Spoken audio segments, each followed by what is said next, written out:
Hi guys, hello hello hello. मैं आ गई हूँ काफ़ी दिनों के ऑलमोस्ट 1 महीने के ब्रेक के बाद में। एक बहुत ही बड़े प्लेटफॉर्म ने मेरे चैनल के ऊपर मार दी थी कॉपीराइट स्ट्राइक, और उससे पहले मैं बहुत ज़्यादा सीरियसली कर रही थी यूट्यूब पर। जैसे ये कॉपीराइट स्ट्राइक आती है वैसे ही मुझे रियलाइज़ होता है कि मुझे अपने काम पे, मुझे अपनी पढ़ाई पे ध्यान देना चाहिए। और यूट्यूब पे हम पूरी तरीके से डिपेंड होकर काम नहीं कर सकते। यूट्यूब पे हम पूरी तरीके से डेडिकेट होकर के काम करने लगेंगे और उससे हमारे सब्सक्राइबर बढ़ने लगेंगे, पैसे आने शुरू हो जाएंगे। तो इसीलिए मैंने सोचा कि मैं अपनी पढ़ाई पे ध्यान देती हूँ। और उसी टाइम पीरियड में मेरे एग्जाम्स भी शेड्यूल हो गए। 2 ही एग्जाम्स थे और ना चाहते हुए भी मैंने यूट्यूब से ब्रेक ले लिया। तो अभी फ़िलहाल के लिए आई एम बैक, और जो आज हम डिस्कस करने वाले हैं वो हैं डॉक्टर रक्षिता सिंह। तो आपको लगता होगा कि हमें इन्हें क्यों ही डिस्कस करना चाहिए। मुझे भी यही लगता था कि हमें क्यों ही डिस्कस करना है इन्हें। तो कई सारी इनकी कुछ रील्स और वीडियोस वायरल हो रहे थे, तो मैंने देखी, मैंने कहा कि ये कौन करता है, ये कैसी बचकानी हरकतें हैं। और जब मैंने कई सारे और वीडियोस देखे, रील्स देखी, तो मैंने देखा कि लोग भी इस चीज़ को लेकर के कंसर्न्ड है। तो कंटेक्स्ट के लिए मैं बता देती हूँ कि डॉक्टर रक्षिता सिंह पॉपुलर हुई थी आरजी कौर केस के बाद में। आरजी कौर एक बहुत ही खतरनाक, दर्दनाक रेप केस था, और उस दौरान इन्होंने कुछ वीडियोस बनाई जो कि बहुत ज़्यादा वायरल हो गई। क्योंकि जो विक्टिम थी आरजी कौर केस में, वो भी एक सीनियर रेसिडेंट डॉक्टर थी, और उस समय भी डॉक्टर रक्षिता सिंह ये शायद एमबीबीएस परस्यू कर रही थी। तो इन्हें शायद कुछ जानकारी थी वहाँ पे क्या प्रोटेस्ट हो रहे हैं, विक्टिम को लेकर के क्या चल रहा है, केस पे क्या प्रोग्रेस हो रही है। तो इन्हें शायद थोड़ी बहुत जानकारी थी। तो उसी के दौरान इन्होंने उस समय कुछ वीडियोस बनाए, और वो वीडियोस बहुत ज़्यादा वायरल हो गए। तब से इन्हें बहुत ज़्यादा पॉपुलैरिटी मिलने लग गई। और एक विक्टिम के केस को जितना मिल्क किया जा सकता था, उतना ही इन्होंने उस केस को कंट्रोवर्सी बना के मिल्क किया है। और एक पॉइंट ऑफ टाइम के बाद में उस केस से रिलेटेड कोई बुलेट पॉइंट, कोई सॉलिड पॉइंट इनके पास नहीं था। कुछ भी दाएं बाएं की कंट्रोवर्शियल बातें करना, एक हाइप क्रिएट करने की कोशिश करना अपने अराउंड कि हाँ मुझे सब पता है। पर ऐसा कुछ नहीं था। जितना बाकी सबको पता है, जितना पब्लिक डोमेन में है, उतना ही इनको पता है। पर इन्हें एक प्लस हैंड मिल जाता है क्योंकि डॉक्टर रक्षिता भी उसी सिटी से थी और सेम प्रोफेशन में थी। अब आप ये क्लिप देखिए। ये क्लिप एक क्लास की क्लिप है, जो कि एक लाइव क्लास है। और इस समय ये एक टीचर है जिनका काम है स्टूडेंट्स को पढ़ाना, नीट की प्रिपरेशन करवाना, अपने स्टूडेंट्स को फोकस करने के लिए मोटिवेट करना। पर यहाँ पे हो उल्टा रहा है। इनका खुद ही फोकस पढ़ाई करवाने में नहीं है, इनका फोकस है वैलिडेशन पाने में। और वैलिडेशन किसी अच्छी चीज़ का नहीं, वैलिडेशन अपनी डिग्री का नहीं, कोई बहुत अचीव कर लिया कुछ उस चीज़ का नहीं। वैलिडेशन कि ये इंसान, ये जो फेमस इंसान है जिसके 5-6 मिलियन फॉलोअर्स हैं इंस्टाग्राम पे, यूट्यूब पे बहुत फेमस है, यूथ के बीच में बहुत फेमस है, ये मेरा बॉयफ्रेंड है, इससे मेरी बात होती है। ये एक तरीके का बहुत ही गंदा अटेंशन सीकिंग बिहेवियर होता है। ये एक ऐसा बिहेवियर है जहाँ पे कुछ बच्चे, टीनेजर्स, जिन्हें अभी अभी मौका मिला होता है घर से बाहर निकलने का, अपनी लव लाइफ को एक्सप्लोर करने का, या एक महंगा सा पेन लेके आए होते हैं, ट्राईमैक्स टाइप का कुछ पेन लेकर के आए होते हैं 40-50 रुपए का, और फिर उसके बाद में जबरदस्ती क्लास में जाकर के अपना पेन गिरा देते हैं। अरे मेरा पेन गिर गया, दे दो, ट्राईमैक्स का पेन था। कि पता भी ना लगे कि मैंने वो जानबूझ के गिराया है पेन, पर ये भी तुम्हें पता लग जाए कि हाँ मेरे पास ट्राईमैक्स का पेन है। तो कहने के लिए डॉक्टर है, पर इनकी जो हरकत है वो 15 साल के टीनेजर बच्चे की तरह है। और एग्जैक्टली ये पता भी नहीं है कि इनका पूरब झा के साथ में क्या रिलेशन है, ये लोग साथ में रहते हैं कि नहीं रहते हैं, ये लोग दोस्त हैं, इतना तो सबको ही पता चल जाता है। क्योंकि आप इनको फॉलो करते हो चाहे ना करते हो, कोई ना कोई एक रील, एक कोई ना कोई पोस्ट आ जाता है जो बता देता है। अनवांटेड इन्फॉर्मेशन आपके फ़ोन पे, आपकी फीड पे आपको मिल जाती है। तो जो पूरब झा है एक बहुत ही बड़े यूट्यूबर हैं जो कि यूथ में बहुत ज़्यादा फेमस है। तो इनका कुछ अलेजेड रिलेशनशिप, फ्रेंडशिप जो भी है इनके बीच में, पूरब झा ने इन्हें इनकी लाइव क्लास में कॉल कर दिया। पहले तो इन्होंने वो कॉल उठा लिया और कॉल उठा के बोल देती है I am in a live class. Hello,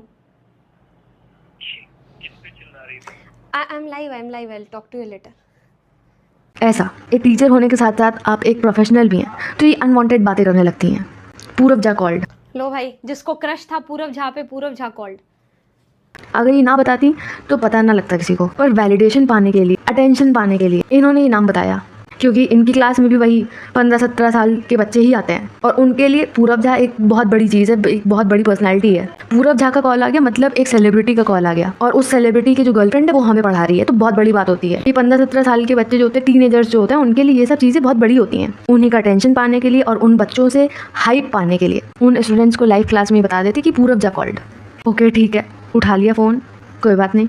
पर फिर उसके बाद में शायद उसी वीडियो में या किसी और वीडियो में ये खुद पूरब झा को कॉल मिला देती हैं that students want to talk to you. ये जताने के लिए, ये बताने के लिए, इंटरनेट पे ये चीज़ डालने के लिए that I am very close to Purab Jha. Really? रुक जाओ भाई,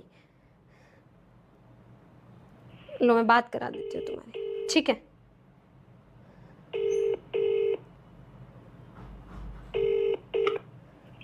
Yo, what's up? यार students wants to talk to you, you are on speaker. क्या? हाँ, क्या लाइव थे? या I am live. Still you are live. Yeah, I'm live. So do your work, na? अरे students are asking, they want to talk to you. Okay. या तो पूरब झा एक बहुत बड़ी पर्सनैलिटी है, और पूरब झा अगर बड़ी पर्सनैलिटी है तो उससे जुड़ के मैं भी एक बहुत बड़ी पर्सनैलिटी बन सकती हूँ। तो बहुत ही ज़्यादा क्रिंज और अनवर्दी हरकतें हैं ये सब, जहाँ पे फ़ोन साइलेंट पे रखा जा सकता था, एयरप्लेन मोड पे रखा जा सकता था, but she chose to pick up the phone in a live class. और डॉक्टर रक्षिता सिंह अन अकेडमी में पढ़ाती हैं, और अन अकेडमी के बहुत ही स्ट्रिक्ट रूल्स हैं, रेगुलेशंस हैं, पॉलिसीज़ हैं, काफ़ी ज़्यादा स्ट्रिक्ट गाइडलाइंस हैं कि एजुकेटर्स अपनी पर्सनल इन्फॉर्मेशन प्लेटफॉर्म पे स्टूडेंट्स को शेयर नहीं कर सकते। ये एक तरीके की पर्सनल इन्फॉर्मेशन ही तो है। अगर आपको बताना है कि आप डेट कर रहे हो, आपको वैलिडेशन चाहिए है, अटेंशन चाहिए, तो बहुत सारे कम्युनिकेशन के चैनल्स हैं। पर्सनल इंस्टाग्राम पेज है, पर्सनल यूट्यूब है, वहाँ जा करके Q&A करना चाहिए, वहाँ जा करके जो भी मर्ज़ी वो करना चाहिए। पर मुझे ऐसा लगता है कि पढ़ाई की जगह पे सिर्फ पढ़ाई होनी चाहिए। ये एक तरीके का मिसयूज़ है एजुकेशनल स्पेस का, क्योंकि सब लोग आपकी वहाँ पे लव लाइफ जानने के लिए नहीं आए। कुछ लोग सच में ऑथेंटिक बच्चे हैं जो पढ़ने आए हैं, पर आप उस भीड़ का, उन बच्चों का मिसयूज़ कर रहे हैं अपने पर्सनल फ़ायदे के लिए, अपने पर्सनल अटेंशन के लिए, अपनी लाइफ के प्रमोशन के लिए। एक एजुकेशनल प्लेटफॉर्म पढ़ाई के लिए होता है ना, एजुकेशन के लिए होता है, रोमांटिक स्टोरी टेलिंग के लिए नहीं होता है। और जब एक एजुकेटर का फोकस पढ़ाई से शिफ्ट होकर के पर्सनल लव लाइफ पे शिफ्ट हो जाएगा, तो वो स्टूडेंट्स को भी डिस्ट्रैक्ट करेगा, एकेडमिक इन्वायरमेंट से डिस्ट्रैक्ट करेगा कि ये टीचर तो ऐसे ही है, ये एजुकेटर ऐसे ही है, इन्हें पढ़ाई लिखाई से कोई मतलब नहीं है, ये बस इनकी लव लाइफ में हमें ज़्यादा इंटरेस्ट है। टीचर एक रोल मॉडल होना चाहिए, पर लाइव क्लास में आप अपनी रोमांटिक डिटेल्स शेयर कर रहे हैं स्टूडेंट्स के साथ में, जो कि आपकी पर्सनल और प्रोफेशनल बाउंड्रीज को डाइल्यूट कर देता है, ब्लर कर देता है। ये सब जो भी चीज़ें शेयर करी जाती हैं, टीचर्स आपस में प्रपोज कर देते हैं एक दूसरे को एजुकेशनल प्लेटफॉर्म पे आके, तो ये सब करते क्यों हैं? ये इसीलिए करते हैं अपने पर्सनल गेन के लिए, व्यूज़ के लिए, पॉपुलैरिटी के लिए, वायरलिटी के लिए। इन टीचर्स का, इन एजुकेटर्स का, इन लोगों का मेन फोकस ये होता है कि हम कैसे वायरल हो जाएं, हम कैसे फेमस हो जाएं।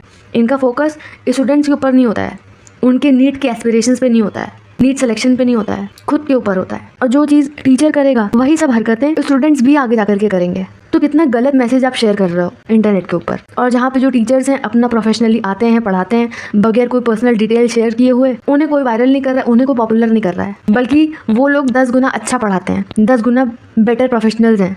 मुझे एक और चीज़ नहीं समझ में आती, शायद अन अकेडमी ने ये वीडियो शायद देखे नहीं है, ये पार्ट देखा नहीं है, पर ये पार्ट उन्हें देखना चाहिए और ज़्यादा स्ट्रिक्ट गाइडलाइंस लानी चाहिए, क्योंकि ये एक अनएथिकल कॉन्डक्ट है, प्रोफेशनल नहीं है ये चीज़। अन अकेडमी के लिए वायलेशन है ये।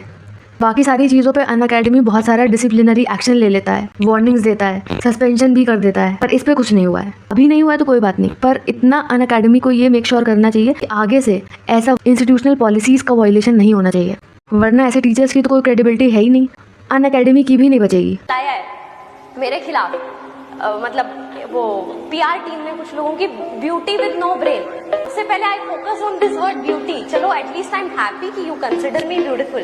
विद नो ब्रेन उसका मुझे टेंशन लेने की जरूरत नहीं, उसके लिए मेरी डिग्री काफी है। और इसमें ये क्या बात हुई that I am a beauty but with brain, brain के लिए डिग्री है मेरे पास में, ठीक है, अच्छी बात है आपके पास में डिग्री है, कॉन्ग्रेचुलेशंस फॉर दैट।